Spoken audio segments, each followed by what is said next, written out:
chers membres du jury, chères contradictrices qui ne me regardent pas, cher auditoire, bonsoir. Permettez-moi de remercier les organisateurs de cette soirée qui n'ont manifestement lésiné ni sur les moyens de fait, ni sur les moyens de droit pour nous recevoir ce soir. Une salle d'audience, un public au rendez-vous, des femmes et des hommes de renom dans leurs plus belles robes. À n'en pas douter, si ce ne sont pas les agapes qui nous réunissent ce soir, il y a bien des raisons d'y croire.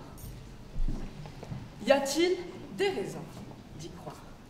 Enfin, un sujet comme j'en rêvais. Comme les autres candidats, parler de déraison, de désir, de désordre, de démence, de débauche, de dérision, plus de brimade. Enfin, un sujet où il ne va pas y avoir à raisonner ni à être raisonnable. Enfin, un sujet pour pouvoir déranger. Une dimension spirituelle, un esprit sans frontières, la croyance déraisonnée. Les deux semblent se marier, enfin, un mariage gai. Croire, tenir pour vrai, sans contrainte de la preuve. Des raisons, folie, démence. La croyance sans la raison, celle qui conduit à l'arbitraire de la superstition, au préjugé, pire, à l'aveuglement du fanatisme. Mais je n'aurais pas dû vous remercier si vite. Retour à la réalité. Y a-t-il des raisons d'y croire? Non, pas de cause sérieuse et réelle, pas de motif légitime ou illégitime, mais des raisons d'y croire.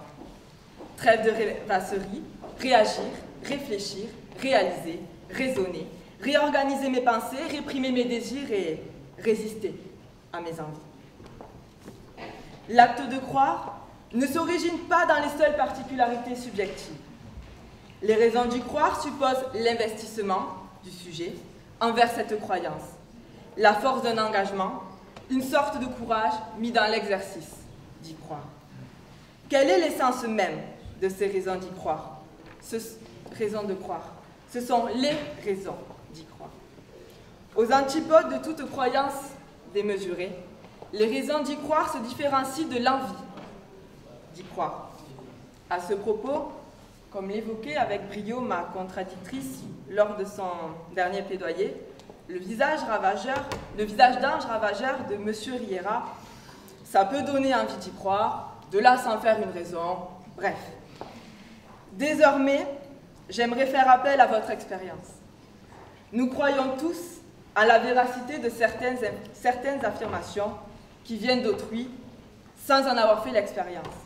Lorsque M. Hoguet, par exemple, à tout hasard, nous déclame en cours magistral que le parasitisme économique est le fait de profiter indûment du travail d'autrui, remettons-nous en question cette connaissance?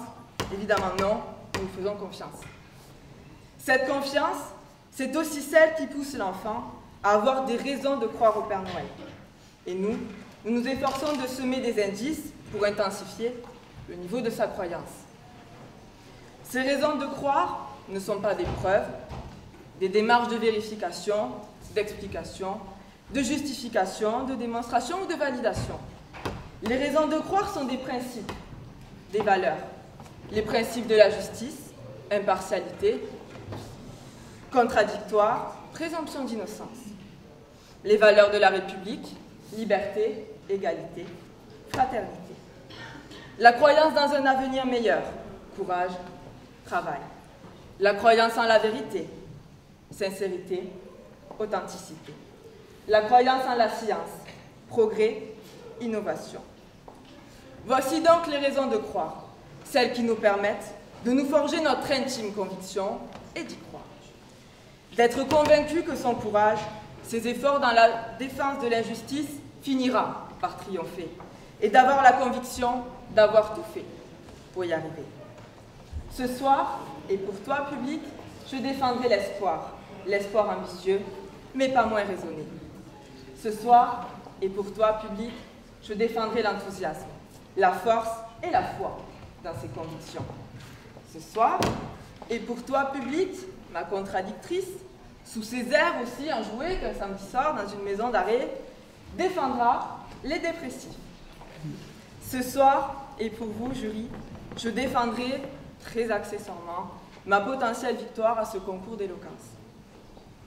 Alors, nier l'existence de raisons d'y croire, ne serait-ce pas inciter l'écrivain qui sur sa table plane dessine les reliefs du monde de demain à déposer sa plume? Nier l'existence de raisons d'y croire, ne serait-ce pas inciter les défenseurs de nos droits face à l'injustice, la corruption et la violence à déposer les armes? Nier l'existence de raisons d'y croire, ne serait-ce pas paralyser toute action, toute révolte contre une dictature, un régime totalitaire?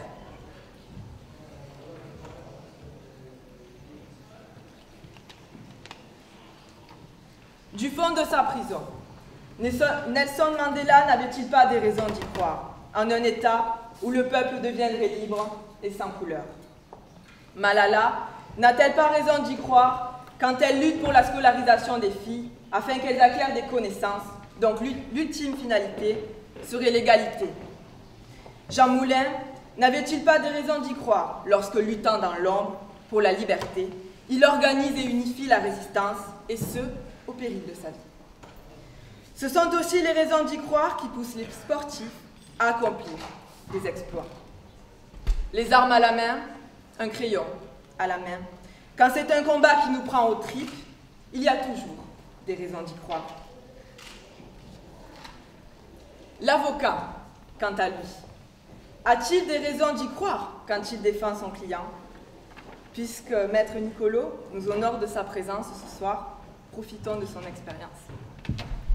Maître, si vous le permettez, échangeons nos rôles ce soir.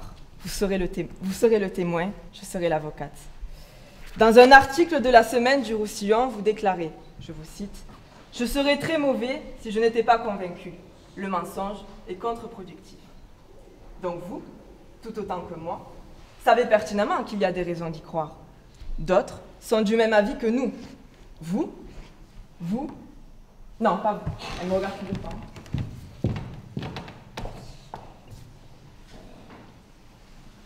À moins que vous souteniez le contraire de ce que vous pensez. Sachez néanmoins que si vous êtes là aujourd'hui, c'est que d'autres y ont cru avant vous. Alors, voici mes raisons d'y croire. C'est mon cœur qui bat et qui aujourd'hui, à mes paroles, se mêle. C'est le jour qui se lève et qui met en lumière le spectacle de la vie. Soyez tous les jours témoins de ce nouveau jour qui se lève, ayez envie d'y croire et d'y croire encore. Oui, il y a bien des raisons d'y croire. Merci de votre attention.